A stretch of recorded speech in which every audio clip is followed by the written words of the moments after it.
Hello दोस्तों, कैसे हो आप सब। मैं उम्मीद करता हूँ आप सब अच्छे होंगे। बिटकॉइन एक अच्छा खासा मोमेंटम दिखाने के बाद, ऑल्ट कॉइन्स के अंदर भी थोड़ा सा करंट आने के बाद अब कुछ कुछ मैटर शांत लग रहा है ना, कि यार यहाँ पर बिटकॉइन क्या ऊपर जाएगा क्या नीचे जाएगा। और अगर आप हमारी रेगुलर वीडियोस देख रहे होंगे तो आपको ये आइडिया होगा कि यार ये जोन, इसके बारे में हम आज से नहीं 3 महीने पहले से बात कर रहे हैं, जब से बिटकॉइन $60,000 पे आया है, कि यहाँ पर एक इम्पॉर्टेंट रेजिस्टेंस है और कुछ कुछ वैसा ही हमें अभी देखने को मिल रहा है। लेकिन टेक्निकली तो एक इम्पॉर्टेंट रेजिस्टेंस है, लेकिन जो ग्लोबल सिनारियो बन रहे हैं उसको भी हम कैसे इग्नोर कर दें। हमें लगता है कि यहाँ पर बिटकॉइन अगर इस लेवल को पार कर पाया, जो एक इम्पॉर्टेंट इसको रेजिस्टेंस है एक चैनल की और यहाँ पर 200 डे मूविंग एवरेज की, तो हो सकता है ये $90,000 दोबारे से देखने को मिले और इस साल के एंड में हो सकता है ये $1,00,000 के पार भी जाता देखने को मिले। हम ज़्यादा शॉक नहीं होंगे, लेकिन वही है ना, दूध का जला छाछ भी फूक फूक के पीता है, और हमारी तो छाछ भी फूकी हुई है। ऑल्ट कॉइन्स ने ऐसा लुटवा दिया है कि भैया किसी चीज़ पे ट्रस्ट नहीं होता है। ऑल्ट कॉइन्स के अंदर एक मोमेंटम तो आई है, कई कॉइन्स हैं जो अभी तक कुछ नहीं किए हैं, उनमें कुछ कर सकते हैं। लेकिन हम जो लगातार आपको बता रहे थे यूज़ केस टॉप कॉइन में भी रहोगे तो यहाँ पर बिटकॉइन क्रिप्टोकरेंसी मार्केट निराश नहीं करेगी। ऐसा ही कुछ कुछ होता देखने को मिला। यहाँ पर इथेरियम और बिटकॉइन तो एक रेजिस्टेंस पे फंसे हुए हैं, लेकिन सुई को देख लो, ओंडो को देख लो, नियर को देख लो, अपने बॉटम से 40-50-60% ऊपर हैं। हालांकि अपने टॉप से देखोगे तो अभी भी 80-90% के नीचे ही दिखेंगे। लेकिन कई कॉइन्स हैं जिन्होंने अच्छा परफॉर्म किया है और यहाँ पर बिटकॉइन ने मोमेंटम दिखाई। फिर उसके बाद अभी एक ऑल्ट के अंदर कुछ रैली देखने को मिली, लेकिन क्या ये सस्टेन कर पाएगी, ये एक बड़ा सवाल है जिसका जवाब मैं ढूंढने की कोशिश कर रहा हूं। और उसके बाद यार बहुत सारे रेड सिग्नल मिलते हैं। आप कहते हो यार आप अभी ऐसी क्यों बात कर रहे हो। यहां पर अगर बिटकॉइन अगर ये जो रेजिस्टेंस जोन है उसके पार गया तो हो सकता है ऑल्ट कॉइन्स की रैली देखने को मिले। और देर सवेर में क्या है, बिटकॉइन लेके बैठे हो, ऑल्ट कॉइन्स लेके बैठे हो, शांति से बैठे रहो, लंबे समय में वो अच्छा ही करके देंगे या कम से कम हमारे पोर्टफोलियो रिकवर कराने में मदद कर देंगे। लेकिन ये जो रेड फ्लैग हैं इनको भी इग्नोर नहीं करना है, खासकर उन लोगों को जो जिन्होंने मिस कर दिया यार अभी तो हम कुछ कर ही नहीं पाए। तो हो सकता है आने वाले दिनों के अंदर मौका यहां देखने को मिले। वॉरेन बफेट ने वार्निंग दी, माइकल बरी ने वार्निंग दी, जिन्होंने 2007-8 का रिसेशन या जो है क्रैश पहले ही प्रिडिक्ट कर दिया था। तो हमें ऐसी जो है सिग्नल्स मिल रहे हैं। यहाँ तक कि इंडिया में मोदी जी जो है प्राइम मिनिस्टर मोदी जी, उन्होंने भी कुछ वार्न किया है। हालांकि उसका बिटकॉइन क्रिप्टोकरेंसी से डायरेक्ट लेना देना नहीं है, लेकिन ये सिग्नल बता रहा है कि भैया पैसे को बचाना क्यों ज़रूरी है। क्योंकि यहाँ पर उन्होंने कहा है स्कूल को कोशिश करो यार, ऑनलाइन क्लासेस कर दो, गोल्ड ना खरीदो ताकि हमारा फॉरेक्स बच सके, यार पेट्रोल डीजल को कम यहाँ पर यूज़ करो। ये सिग्नल क्या है? क्या आने वाले टाइम के अंदर ऑयल का कोई क्राइसिस होता देखने को मिल सकता है? और जो जेपी मॉर्गन की रिपोर्ट निकल के आई है, अपने लोगों को उन्होंने भेजी थी और ये मैंने वीडियो शेयर भी करी थी, उसके ऊपर बाकायदा शॉर्ट्स और रील भी बनाई थी, कि ऐसा सितंबर में होता देखने को मिल सकता है, जून में उसके इफेक्ट देखने को मिल सकते हैं। और यहाँ पर जिस हिसाब से वर्ल्ड का ऑयल रिजर्व इल्यूजन ऑफ पैलेंटी करके उन्होंने रिपोर्ट बनाई थी और उसका इम्पैक्ट देखने को मिल सकता है। क्या मोदी जी इसी तरफ वॉर्न कर रहे हैं कि भैया हम ऐसी सिचुएशन में ना फंस जाएं, इसलिए भैया अपना पैसा बचाने पे कोशिश करो, फॉरेन घूमने के लिए थोड़ा अवॉइड करो, गोल्ड खरीदने के लिए अवॉइड करो। तो ये सारी बातें हैं जो हमें समझने की हैं और इसमें थोड़ा सा और डिटेल में जाएंगे। और आप यहाँ पर वो कहते हैं ना कि यार हमारे गोल्ड खरीदने से देश को क्या होगा, क्या ना करने से देश को क्या फ़ायदा हो सकता है, और इस तरीके से भी हम अपना योगदान तो दे ही सकते हैं ना। थोड़ा सा समझाने की कोशिश करूँगा, समझिएगा और यहाँ पर आप भी मदद कर सकते हैं। लेकिन बिटकॉइन क्रिप्टोकरेंसी को लेके क्या हो रहा है और हमें क्या करना चाहिए, ये सब इस वीडियो के अंदर बात करूँगा। और यहाँ पर डोनाल्ड ट्रंप की नई स्टेटमेंट निकल के आ गई है, एक धागे पे टिका हुआ है सीज फायर, वो कहना है उन्होंने, यानी कि उन्होंने कह दिया भैया कभी भी सीज फायर हट सकता है। यानी कि दोबारे से लड़ाई चालू हो सकती है, क्योंकि ईरान ने प्रपोजल दिया और अमेरिका ने उसको मना कर दिया है और स्ट्रेट ऑफ हॉर्मूज अभी भी बंद है। और ये रीस्टोर भी हो जाता है तो ऑयल जो अभी तक यहाँ पर नहीं है, जिस इंडिया जैसी बड़ी कंट्री को तो ऑयल क्रूड चाहिए, उसको रीस्टोर होने में भी 2-4 महीने लग सकते हैं, और वो भी तब में जब ये स्ट्रेट ऑफ हॉर्मूज खुल जाएगा मेरे भाई। इसको हमें समझने की कोशिश करनी है, बहुत कुछ डिटेल में समझाऊंगा, हम तो कोशिश कर रहे हैं सिचुएशन कैसी भी हो आपके साथ बने रहने की।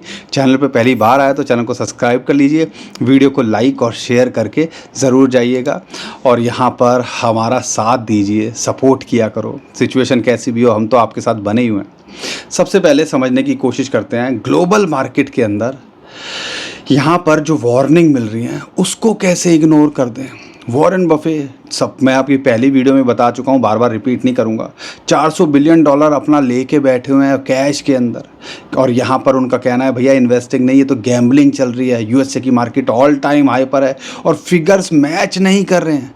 और ये एक और शख्स का कहना है जिसका नाम है माइकल बरी, और माइकल बरी की बात करना इसलिए ज़रूरी है क्योंकि उनकी जो रिसेंट स्टेटमेंट आई है, चलो बोल तो कोई भी देता है, लेकिन उनके जो एक्शन है वो कहीं ना कहीं डरा रहे हैं। क्योंकि जब इन्होंने ये एक्शन किए थे, एक मूवी देखिएगा द बिग शॉर्ट्स, SHORT, यानी कि शॉर्ट करके बैठे थे मॉर्टगेज के अंदर, और वहाँ पे उस टाइम पे वो प्रोडक्ट ही नहीं होते थे, बैंक्स में जा जाके उन्होंने प्रोडक्ट बनवाए वो कि भैया हमें शॉर्ट के लिए, और लोग उनको पागल समझ रहे थे कि ऐसा कैसे हो जाएगा।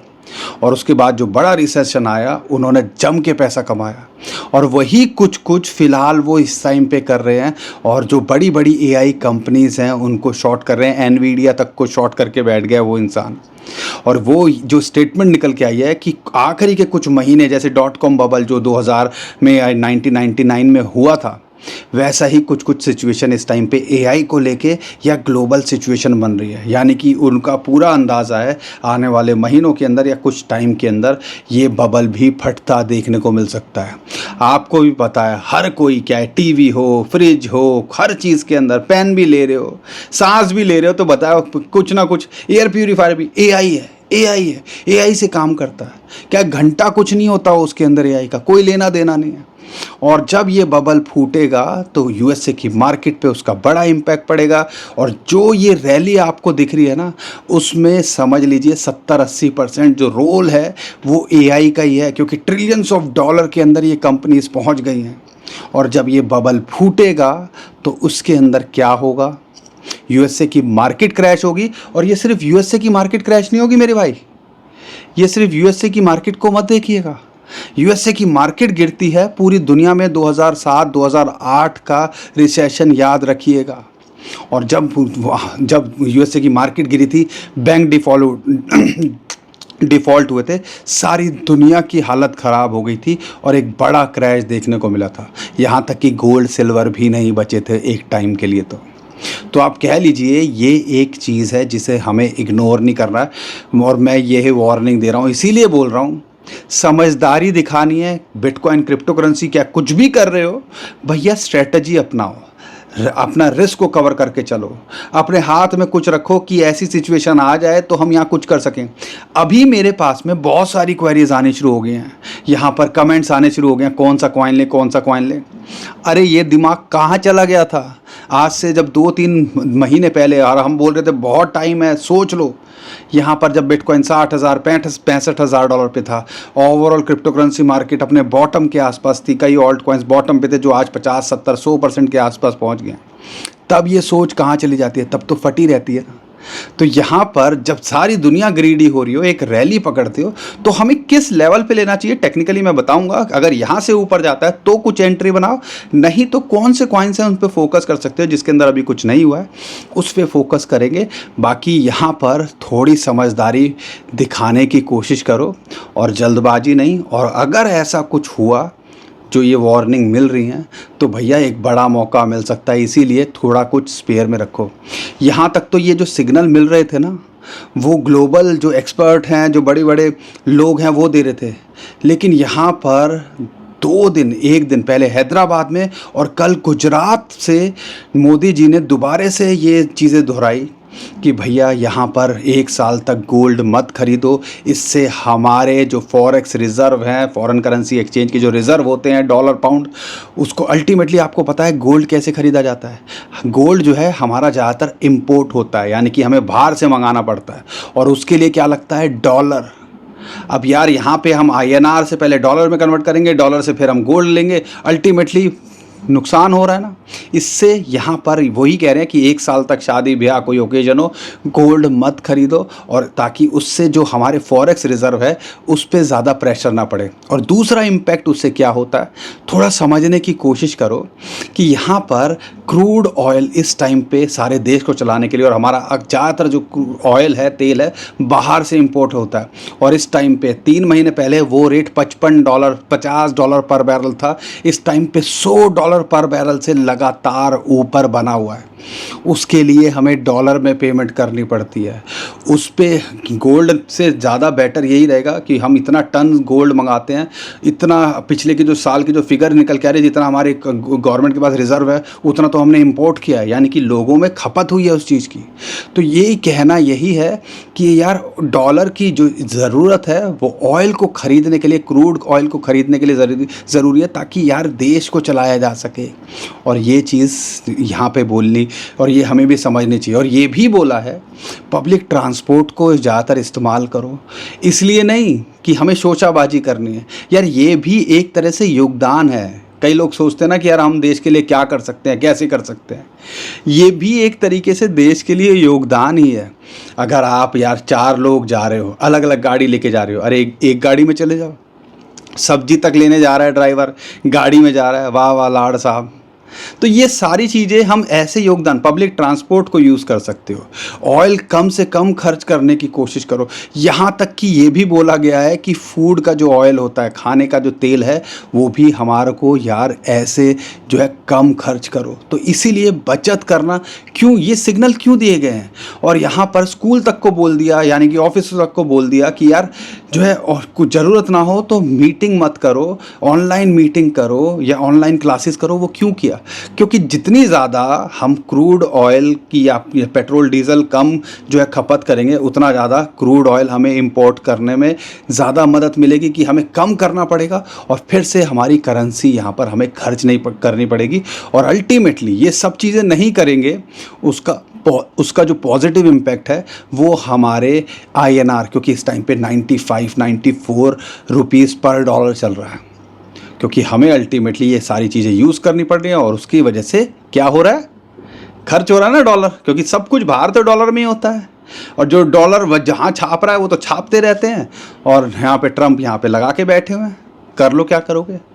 हमारा लेना देना नहीं है, लेकिन फिर भी हमें उस चीज़ की भुगतान करनी पड़ रही है, और जो भाई साहब हैं वो तो मज़े में हैं, अपना एंजॉय कर रहे हैं। तो इसीलिए भाई हमें भी कहीं ना कहीं वो स्वदेशी की बात करते हैं या सेल्फ डिपेंडेंट होने की बात करते हैं। और ये सिर्फ हमारे देश की बात नहीं है, अगर मेरी वीडियोस कोई भी देश का आदमी देख रहा है, यार अपने देश के लिए अगर आप योगदान कर रहे हो तो इसमें कोई गलत बात है क्या, अच्छा ही है ना।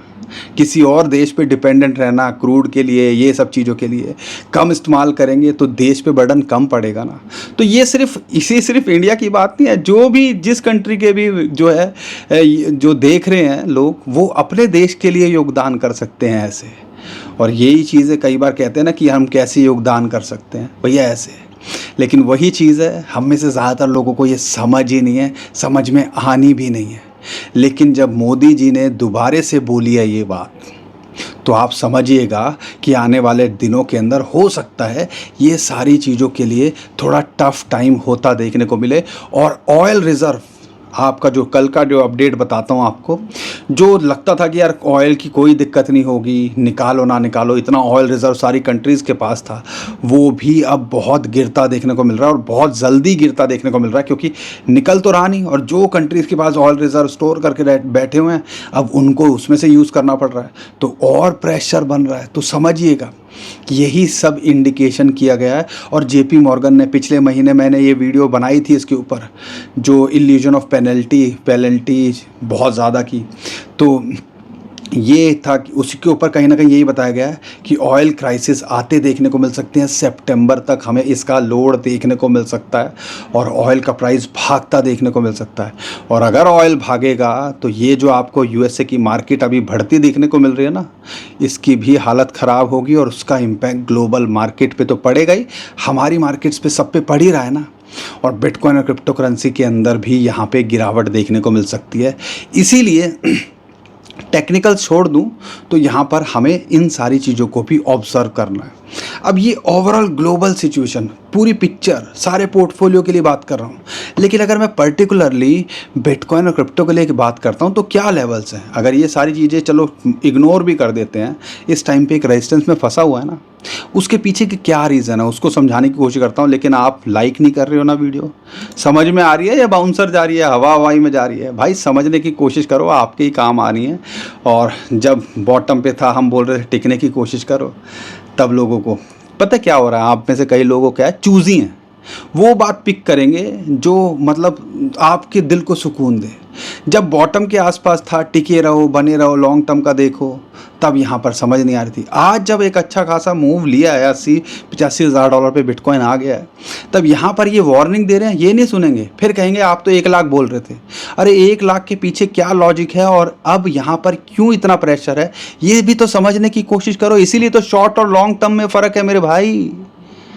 अब शॉर्ट टर्म के हिसाब से देखते हैं तो टेक्निकली बिटकॉइन को यहाँ पर 81 से लेके 85,000 डॉलर्स पे एक रेजिस्टेंस है, उसके पीछे 2-3 बड़े रीज़न है। टेक्निकली समझ लो, टेक्निकली क्या है, एक चैनल के ऊपर ये ट्रेड बार बार कोशिश कर रहा है हिट करने की, लेकिन उसको ब्रेक नहीं कर पा रहा है और लगातार जब से बॉटम बनाया है ये एक रेजिस्टेंस निकल के आया और वहाँ पर एक और इंपॉर्टेंट रेजिस्टेंस आ गया, वो है 200 डे मूविंग एवरेज का।